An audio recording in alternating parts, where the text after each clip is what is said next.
दोस्तों, जैसा कि आपको पता होगा कि भारत के रक्षा मंत्री श्री राजनाथ सिंह जी इस समय अमेरिका की यात्रा पर हैं और हम इंतजार कर रहे थे कि भारत के तेजस MK1 एयरक्राफ्ट के लिए GE से होने वाले F404 इंजन की सप्लाई में हो रहे डिले को लेकर कोई बड़ा अपडेट आएगा।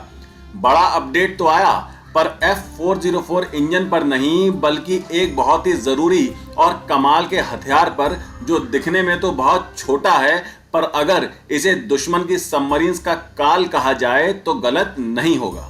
अब आपको इस हथियार के बारे में बताता हूं। इस हथियार को कहते हैं एंटी सबमरीन सोनोबॉयज और इसके काम करने का तरीका बड़े ही कमाल का है।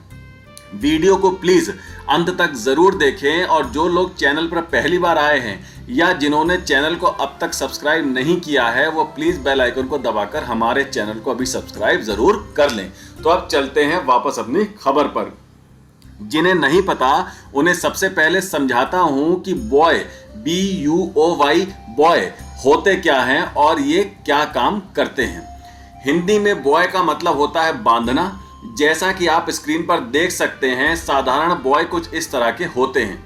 ये पानी पर तैरते रहते हैं और पानी के नीचे ये एंकर से बंधे होते हैं। इनका इस्तेमाल बहुत सारे कामों में किया जाता है, जैसे शिप्स और बोट को पानी पर रास्तों के बारे में गाइड करना, यानी उन्हें दिशा दिखाना। शिप्स और बोट को बंदरगाहों या किनारों पर पार्क करने के लिए इन बॉयज से बांधा जाता है, जिससे वो पानी में बहकर अपने आप से कहीं दूर ना चले जाएं। इन बॉयज से कहां पर पानी की गहराई सेफ है, कहां नहीं है, या किसी अन्य तरह का कोई भी खतरा हो तो इसकी जानकारी भी दी जाती है।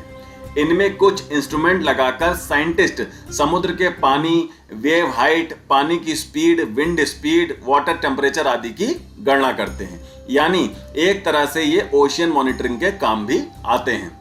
आशा करता हूं कि अब आप समझ गए होंगे कि बॉय होते क्या हैं और काम क्या करते हैं। तो अब खबर ये निकल के आई है कि अमेरिका ने एंटी सबमरीन वॉरफेयर में इस्तेमाल होने वाले सोनोबॉयज की भारत में बिक्री को मंजूरी दे दी है और अमेरिका की डिफेंस सिक्योरिटी कॉरपोरेशन एजेंसी ने इनकी बिक्री के लिए जो जरूरी सर्टिफिकेट था वो जारी कर दिया है। ये पनडुब्बी रोधी सोनोबॉयज छोटे सोनार सिस्टम होते हैं जिन्हें पानी के नीचे की आवाजों, खास तौर पर पनडुब्बियों द्वारा की जाने वाली आवाजों का पता लगाने के लिए विमान या जहाजों से गिराया जाता है। इनमें एक डिवाइस लगी होती है जिसे हाइड्रोफोन कहते हैं। ये डिवाइस साउंड वेव को इलेक्ट्रिकल सिग्नल में कन्वर्ट कर देती है। ये हाइड्रोफोन पानी के अंदर चला जाता है और ये बहुत बड़े एरिया में समुद्र के अंदर चलने वाली सबमरीन को उनकी आवाज से पहचान सकता है। और जैसे ही इसे किसी सबमरीन का पता चलता है, ये पानी की सतह पर उपस्थित रिसीवर को इसका सिग्नल भेज देता है। फिर ये रिसीवर इस जानकारी को विमान या जहाजों को भेज देता है, जहां पर इस डेटा को एनालाइज किया जाता है और अगर फिर जरूरत हो तो आवश्यक कार्रवाई भी की जाती है उन सबमरीन्स के खिलाफ। तो ये साइज में बहुत छोटे होते हैं, इसीलिए दुश्मन की नजर में भी नहीं आते।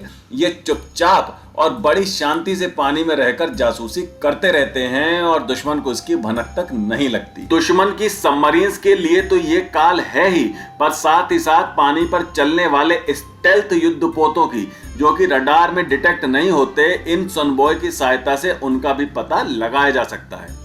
बस आप इन्हें समुद्र में अलग अलग लोकेशन पर गिरा दीजिए, बाकी का सारा काम ये खुद ही कर लेंगे और इन्हें कोई बहुत खास मेंटेनेंस की जरूरत भी नहीं पड़ती। अपनी अपनी विशेषता के आधार पर ये सोनोबॉयज कई तरह के होते हैं। भारत अमेरिका से SSQ-53G और SSQ-62F high altitude anti submarine warfare sonobuoys और SSQ-36 सोनोबॉयज खरीदना चाहता है और इस डील की अनुमानित कीमत लगभग 53 मिलियन अमेरिकी डॉलर्स बताई जा रही है। हिंद महासागर में चीन की बढ़ती हुई गतिविधियों को देखते हुए इन सोनबॉयज की भूमिका भारतीय जल क्षेत्र की सुरक्षा में बहुत ही महत्वपूर्ण रहेगी और निश्चित तौर से इस डील से अमेरिका भारत के रणनीतिक संबंधों को मजबूत करने में मदद भी मिलेगी। आशा करता हूं आपको यह खबर अच्छी लगी होगी। इस पर अपने विचार हमें कमेंट करके जरूर बताएं। वीडियो को लाइक करें, शेयर करें और बेल आइकन को दबाकर चैनल को प्लीज अभी सब्सक्राइब जरूर कर लीजिए, क्योंकि आने वाले दिनों में बहुत बड़ी बड़ी डिफेंस अपडेट आने वाली हैं जो कि आपको मिलेंगी सबसे पहले इसी चैनल पर। तो आज के लिए इतना ही, मिलते हैं अगली खबर के साथ जल्द ही। टेक केयर, जय हिंद।